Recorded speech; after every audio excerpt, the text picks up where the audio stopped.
Welcome back to another episode of the DFS Express presented by Loudmouth MMA, MMAtoday.com, and the DFS Army. I am your host, the Daily Fantasy Sniper, and on tap we have UFC Liverpool. It is the UFC's first trip to Liverpool, England. The main event is Stephen Wonderboy Thompson and the hometown guy, Darren Till. Before we get started, please, as always, give me a follow on Twitter at the DFS Sniper, 1S. Check out all the sponsors I mentioned, Loudmouth MMA Podcast.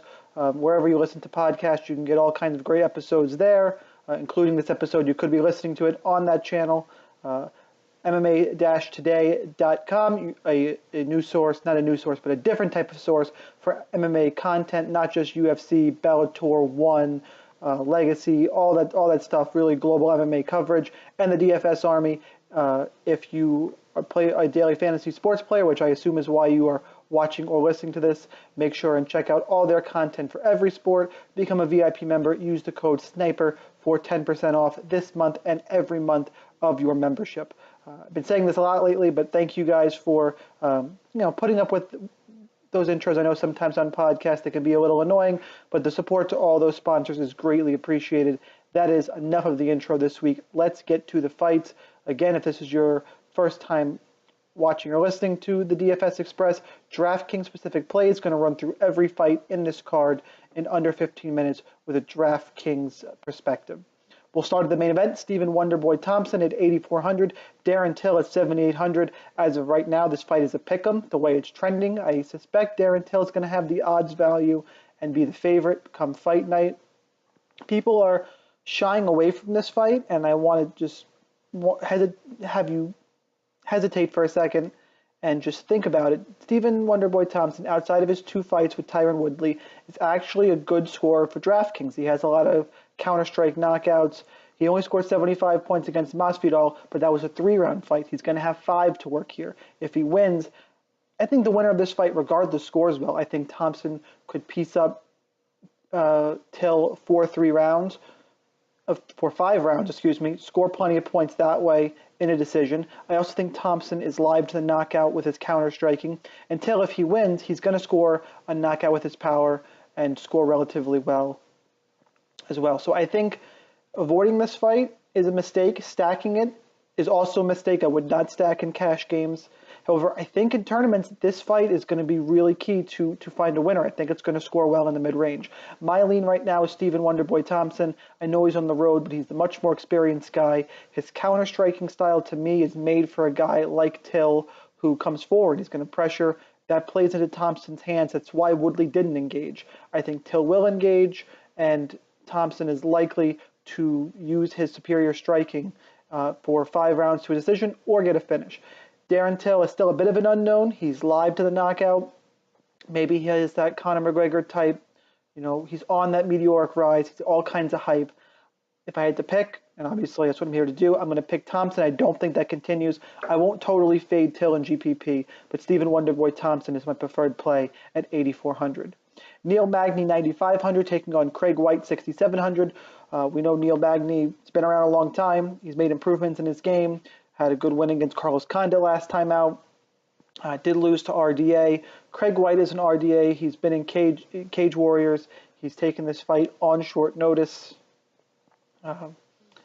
Really, in the co-main event spot, he's an exciting fighter. He's aggressive. I think he's going to push the pace, or he's going to try to.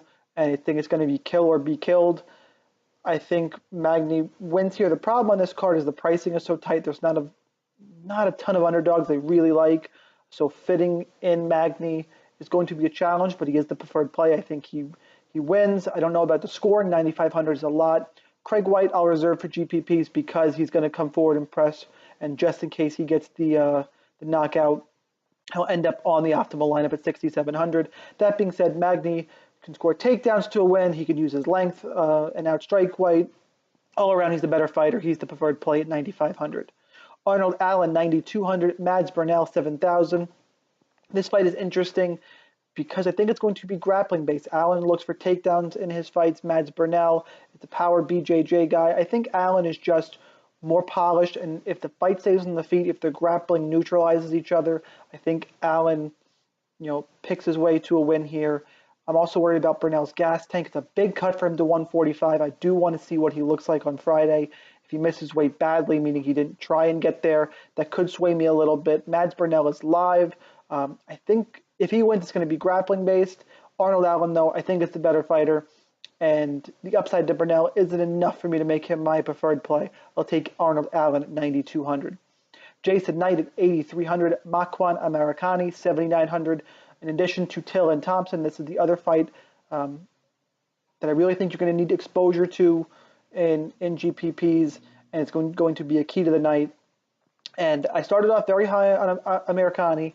I bet him actually earlier in the week when I thought the line was way off at like plus 175. And not that I'm totally regretting it, but watching more tape, he has a hard time holding position. We saw it in the Arnold Allen fight.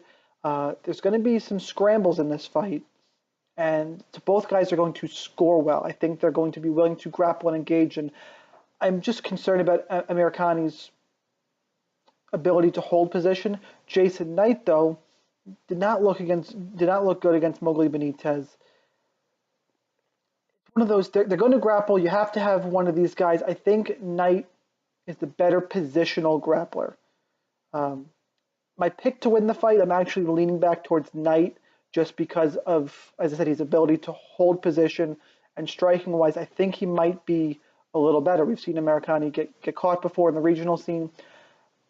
It's a close fight. It's a pick 'em for me. I'm going to have exposure to both sides, and because he's cheaper, my preferred play is going to be Makwan Amirkhani at 7,900. But a really close fight overall. Manny Bermudez, 8,800. Davey Grant, 7,400. Finally, a fight that I'm not going to be at all wishy-washy on. I like Manny Bermudez a lot here. Davey Grant got subbed out by Damian Stasiak. Manny Bermudez is a better grappler than Stasiak. Grant has a hard time handling pressure. That's what Bermudez is going to do. I like the price tag a lot for Manny Bermudez at 8,800. Eric Spicely, 8,700. Darren Stewart, 7,500. A fight that I'm on Eric Spicely, and it scares me a lot. He's burned me in both directions before. I had him against Mearshart. That didn't work out well. I had Thiago Santos against Eric Spicely, and obviously that didn't work out well. Darren Stewart, though, has gotten subbed out in the UFC his last two fights, Carl Roberson and Julian Marquez. Spicely's better submission grappler than both of those guys. Have pressure. Spicely has to get it to the ground. I think he can here against Stewart. Stewart is not all that good. I think this should be his last fight in the UFC, although I think I heard somewhere he signed a new deal. This is just a bad matchup for him. He's going to need a lower level fighter like Spicely, but not one who excels on the ground. So I'd like Spicely a fair amount in this matchup. That does worry me, but stylistically, he is the play at 8,700. Nordine Taleb, 9,100. Claudio Silva, 7,100. A lot of people saying Claudio Silva is a viable punt play. I would agree, except he hasn't fought in 3.5 years.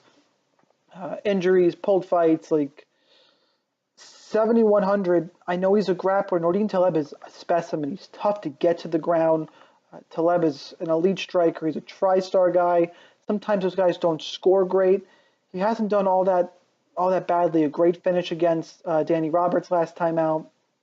I like Taleb a bunch in this matchup.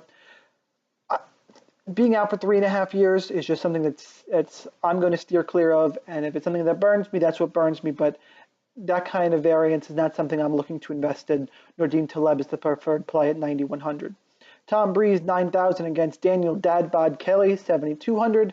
Obviously, it's not his real nickname, Tom Breeze, though. I think walks through Dan Kelly here. Breeze has got a lot of hype behind him. Dan Kelly, though, has a penchant for just taking a beating, walking through it, and eventually winning. I don't think it's going to happen here. Tom Breeze lost last time out to Sean Strickland. He's been in a bit of a break, though. He's had some injuries, a little short of 2 years. It's really the difference between this fight and the last one is that deterioration of Dan Kelly. I don't think Breeze is going to want to close distance and grapple because Kelly has that judo background. Overall, though, I think Breeze puts him away with his big punching power. I think it'll be a third straight loss to Dan Kelly. He was knocked out by Derek Brunson. I think just that deterioration is going to show itself. The rising star of the local guy in Tom Breeze will show itself. I like Breeze here, probably to get a finish, and he's the preferred play at 9,000. Next up is Bradley Scott, 7,600 against Carlo Peter Sali, 8,600. This one is tough because Peter Salle is an interesting prospect, cage warrior guy, taking this fight on short notice, but he fought 3 weeks ago in a decision against Nicholas Dalby. It was a tough fight. He's a creative, flashy striker. He goes for subs. Bradley Scott, on the other hand, he's a really low-level UFC guy. He got run over by Jack Hermanson last time out. He beat Scott Askham, lost to Christoph Jotko. It's one of those. Peter Salle should win the fight, and he's the one who's more live to any kind of finish. I think if Scott wins, it'll be a decision, or maybe Peter Salle wears down. Peter Salle's preferred play at 8,600 because I think he's overall just a better fighter, a better prospect. My worry is that fight 3 weeks ago. So for that reason, it's going to be reserved more of a GPP play, but I'll take Peter Salle at 8,600. Molly Meatball McCann, 8,900. Jillian Robertson, 7,300. Obviously, listen to this episode. We are hurting for underdogs. This is one where I'm going to take a shot here. Molly McCann from Liverpool, fighting in her hometown, is a favorite, making her UFC debut. She's a good fighter, another cage warrior fighter making her debut.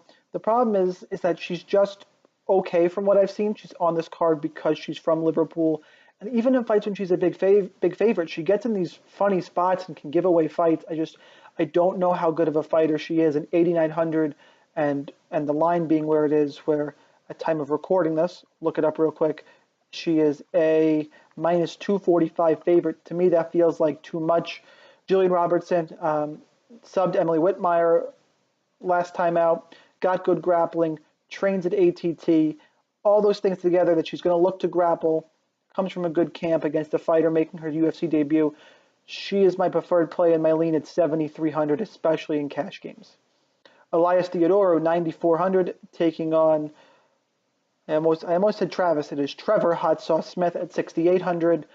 Theodorou is a big favorite. The problem here is that it's tough to predict how Theodorou is going to score. He does a lot of point fighting. He's the definition of a point fighter. He scored okay last time out, 94 points. Big favorite again.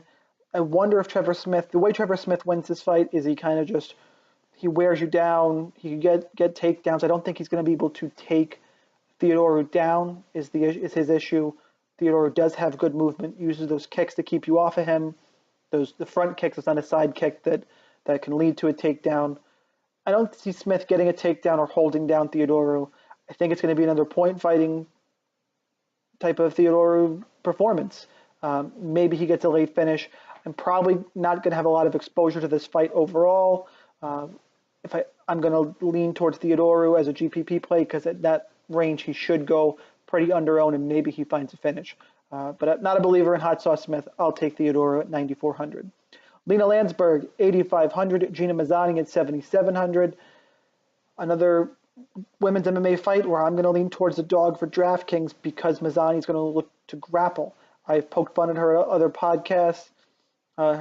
She made a short notice debut against Sarah McMahon and got steamrolled.